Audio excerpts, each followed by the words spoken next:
Hey guys, Poro here, and welcome back to another League of Builds video, the series where I take a champ and build some weird shit on it that makes very little sense, and then I spend the next few minutes trying to convince you that I'm not running it down. I'll go over the build, how it will change your playstyle, what the strengths and weaknesses are, and whether I think it's better or worse than traditional builds. The build in question today is Frostbite Sejuani, the one where you press your buttons and the enemy disappears. Sejuani is usually played as a tank. She really enjoys items like Radiant Virtue and Warmogs, and her passive even gives her additional resistances to make sure she can frontline super well. However, she also has absolutely disgusting AP ratios. Her Q is 60%, her W is 80%, her E is 60%, and her ult is 80%, making for a combined total of a 280% AP ratio. Compare this to some other AP burst champions. Gragas has a 330% AP combo, Malphite is 240%, and Shyvana is 275% to give a few examples. Sejuani does have some key differences though that set her burst above even champions like Gragas. For starters, Sejuani comes equipped with a 10% max health damage passive that makes her useful against tankier champions. Additionally, and this is the big one, her W deals physical damage instead of magic damage. Sej's W is her lowest cooldown and her most spammable ability in fights. You'll be using this once every 4 or 5 seconds in the mid and late game, even with very minimal ability haste.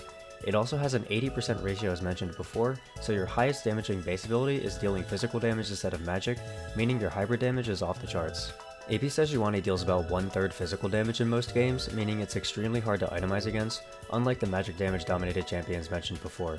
It's also important to note that Sej's ult, although only initially connecting onto one member, is actually an AoE ult that deals the full damage to everyone stuck in the radius after a few seconds. With that basic introduction out of the way, I'll go over my favorite build setup for this pick. To start, I like taking Blue Pet due to the increased ability to engage well in the mid and late game. For Mythic, I like to go Hextech Rocket Belt. The mobility is really nice in fights, and the Magic Pen is a must. Since Sejuani is a jungler, she won't need mana items at all in order to stay topped off, meaning you can afford to go the higher damaged manaless items. I usually avoid Night Harvester as ability haste isn't super important on the pick, and the flat damage falls off without the extra Magic Pen. Next, I instantly rush a Death Cap, and then Void Staff, Horizon Focus, and Shadow Flame to round out the build. Slip some Sork Boots in there somewhere as well. The reason why I build Horizon Focus before Shadow Flame is because basically every Sejuani engage starts with either R or Q, meaning you're always getting the 10% bonus from the item passive, which outdamages the 10 flat Magic Pen in the later stages. There are two different rune setups I like to go with this build. The first one is better in the mid and late game, and it uses First Strike, Magical Footwear, Futures Market, Cosmic Insight, and then Transcendence and Gathering Storm as your secondaries.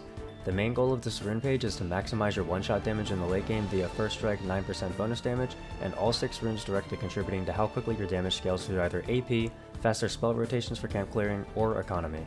The second rune setup I like to take is more early game focused, and it's Electrocute as your keystone into Sudden Impact, Eyeball Collection, and any of the Hunter runes with Magical Footwear and Cosmic Insight as your secondaries.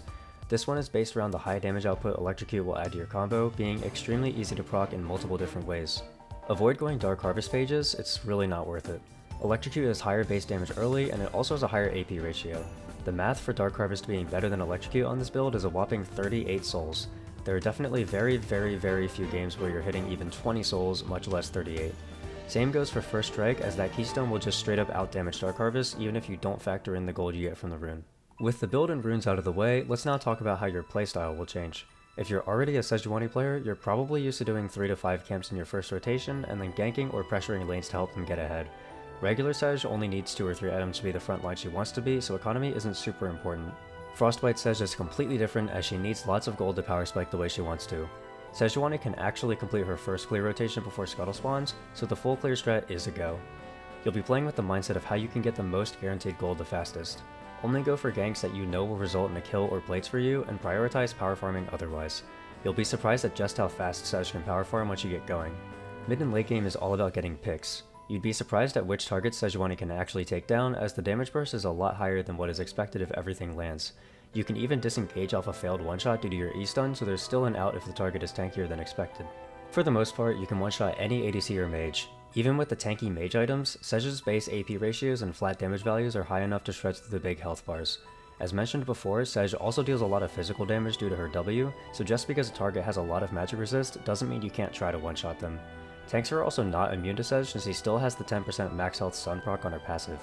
The only targets I would really say to avoid dumping your combo on are Drain Tanks or Hybrid Bruisers. It's also important to keep in mind that you're building as an assassin with a massive hitbox, so you need to be worried about getting blown up yourself.